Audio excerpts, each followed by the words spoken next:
Iran ने 19 मार्च को दुनिया के सबसे एडवांस अमेरिकी फाइटर जेट F-35 को गिराने का दावा किया।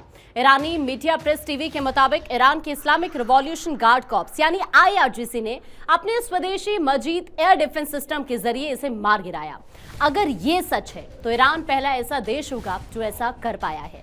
F-35 फाइटर जेट को करीब 2 दशकों से अमेरिकी सैन्य ताकत का सबसे बड़ा प्रतीक माना जाता रहा है। ये सबसे प्रीमियम फाइटर जेट है जिसे खास तौर पर इस तरह से बनाया गया है कि वो दुनिया के सबसे मजबूत एयर डिफेंस सिस्टम में भी बिना पकड़े घुसकर हमला कर सके। ईरान का दावा है कि उसने इस अदृश्य माने जाने वाले जेट की कमजोरी पकड़ ली है। मजीद डिफेंस सिस्टम ने F-35 से निकली इंफ्रारेड यानी गर्मी को पकड़कर उसे निशाना बनाया। ईरान का ये कहना है कि F-35 भले ही रडार से बचने में सक्षम हो, लेकिन उसके इंजन से निकलने वाली गर्मी को पूरी तरह से छिपाया नहीं जा सकता। वहीं अमेरिकी वेबसाइट CNN ने भी सूत्रों के हवाले से बताया था कि ईरान के हमलों की वजह से F-35 को मिडिल ईस्ट में इमरजेंसी लैंडिंग करानी पड़ी है।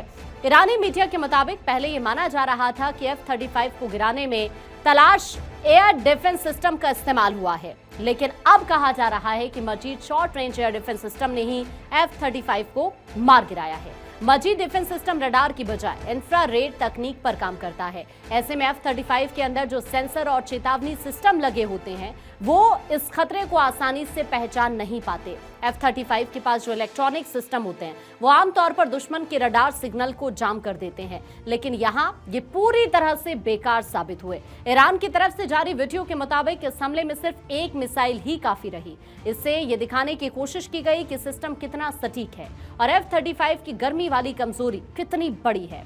ईरानी मीडिया की रिपोर्ट्स के मुताबिक अमेरिका और इजराइल को इस पूरे संघर्ष में लगातार नुकसान उठाना पड़ा है। ईरान के एयर डिफेंस सिस्टम ने अमेरिका इजराइल के 125 से ज्यादा एडवांस ड्रोन अभी तक मार गिराए हैं। इनमें कम से कम 10 MQ-9 रीपर ड्रोन मार गिराए हैं। 9 ड्रोन उड़ान के दौरान गिराए गए, जबकि एक ड्रोन जॉर्डन के अबेस पर खड़ा था जिसे बैलिस्टिक मिसाइल से निशाना बनाया गया।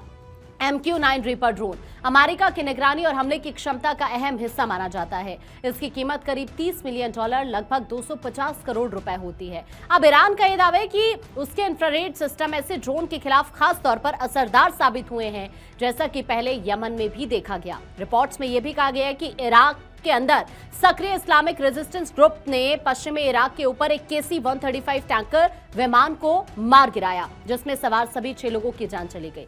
इसके अलावा सऊदी अरब के एक एयरबेस पर खड़े 5 KC-135 टैंकर विमान को क्षतिग्रस्त किया गया। इन घटनाओं को अमेरिका की सैन्य योजना में गड़बड़ी के संकेत के तौर पर देखा जा रहा है, क्योंकि ईरान के लगातार मिसाइल और ड्रोन हमलों के चलते अमेरिकी और इजरायली बलों को बार बार अपनी पोजीशन बदलनी पड़ रही है, जिससे गलती की संभावना भी अब बढ़ जाती है। अगर आप तुलना करेंगे तो 2011 में लीबिया में अमेरिका के अभियान के दौरान 4 महीनों में सिर्फ 3 लड़ाकू नुकसान दर्ज किए गए थे, जबकि यहाँ 1 महीने से भी कम समय में इतने बड़े नुकसान की बात कही जा रही है।